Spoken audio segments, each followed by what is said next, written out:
आज काहीतरी गोड खायची इच्छा झाली म्हणून मी इथे बेसन लाडू बनवले होते।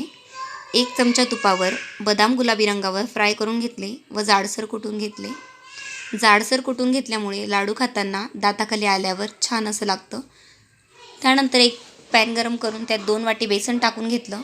बेसन मंद आचेवर भाजून घ्यायचं आहे। त्यानंतर 1 वाटी तूप घेतलं आहे। मी ते संपूर्ण तुपाचा वापर करणार नाही आहे, लागेल तेवढं तूप यात घालत जायचं आहे व मंद आचेवर बेसन भाजून घ्यायचं आहे। अधूनमधून बेसनावर गुठळ्या निर्माण होतात, त्या चमच्याने काढून घ्यायच्या आहेत। अशा पद्धतीने गुठळ्या फोडून लागेल तेवढं तूप टाकून मंद आचेवर बेसन भाजून घ्यायचं आहे। मी शेवटी तुम्हाला सांगेलच मी एकूण किती तुपाचा वापर केला आहे ते। इथे मी गुलाबी रंगावर बेसन छान भाजून घेतलं आहे।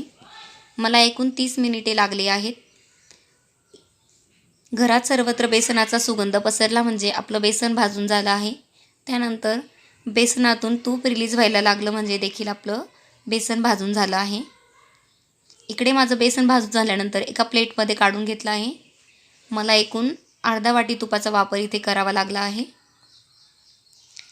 बेसन छान थंड झाल्यानंतर त्यात विलायची पावडर टाकून घेतली आहे। त्यानंतर फ्राय केलेले ड्रायफ्रूट्स टाकून घेतले व 1 वाटी पिठी साखर टाकून हे सर्व मिश्रण एकजीव करून घेतलं। या पद्धतीने मिश्रण एकजीव करून झाल्यानंतर तुम्हाला हव्या त्या आकाराचे लाडू वळून घ्या। सुरुवातीला हे लाडू थोडे ओलसरच वाटतात। मिश्रण थोडं कोरडं झाल्यानंतर पुन्हा एकदा लाडवाला आकार देऊन घ्यायचा।